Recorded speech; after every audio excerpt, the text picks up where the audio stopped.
What if he doesn't survive? He's worth a lot to me. I think I prefer Jason Wingreen, but that's okay. Today we'll talk about one of the pens in my personal collection, the Cross Boba Fett. I love this pen. When it came out, I insisted that Joost Appelboom would scour whatever he needed to scour, but I wanted him to find me one, and he did. Limited edition pen from Cross, Star Wars series. They're Townsend models. They're a little skinny, but that's the way it is. That's the Townsend model, and they commemorate certain characters. Now, I've done an extensive review of this one because there is a lot of detail. In case you are absolutely lost, you don't have a clue who Boba Fett is, it's a character from Star Wars, and it happens to be probably my favorite character from Star Wars, the original trilogy. And there is a lot of detail in this pen that commemorates the character. There is his T-shaped visor, there is the dents in his helmet, there's the markings on his helmet, there is his jetpack, there is the sash, even the finial looks like the barrel of his blaster rifle. There is so much detail in it I absolutely love. This is not a pen that I have inked up every month. It's really not that, but I wanted to have it, and I like it. It's expensive, especially for what it is.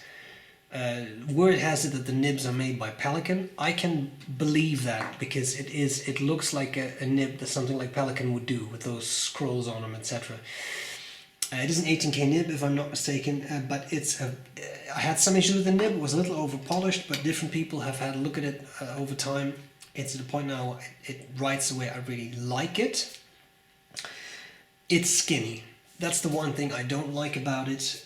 In this series I will also do another Star Wars pen that is a bit chubbier, but I like it. It's if you like these characters, it's very nice to have something that commemorates that character so well. And one thing that's very satisfying about this pen is the way it posts.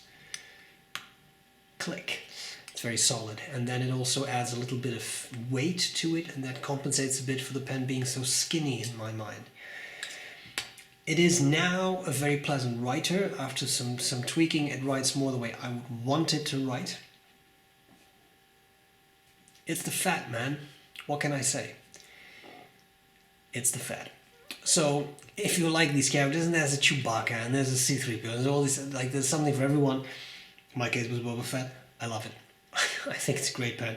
I'm sure that some people think it's tacky. I fully understand that. Some people think it's nerdy. That it is. There's no doubt about it. It works for me, and that's why this one is in my personal collection. I love it. I have a lot of fun with it. So it's always fun for me when I ink it up again to use it once more. That's it. Let's see how this pen writes. Okay, so let's talk about the Boba Fett.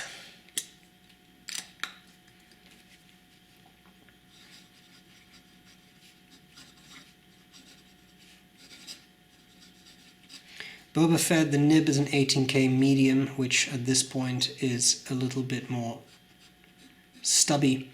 The ink is Schaefer green, which to me has always looked more like Schaefer teal, but then that's just me.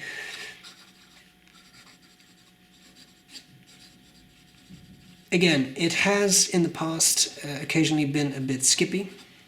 Now that it's been looked at by a couple of people, I don't really find that anymore. I find kind of a pleasant, oh sorry, I kicked the desk, kind of a pleasant writer now. If you use it, post it like this, it is a metal cap.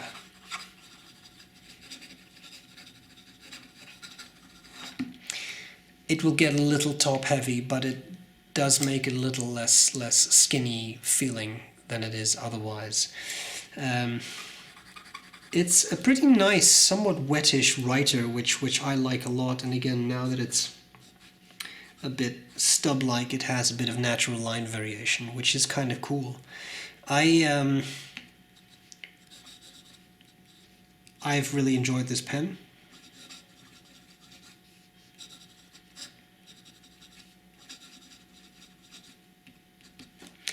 It's just fun to use. So I hope this was useful.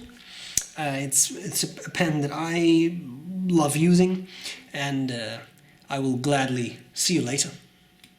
Bye bye.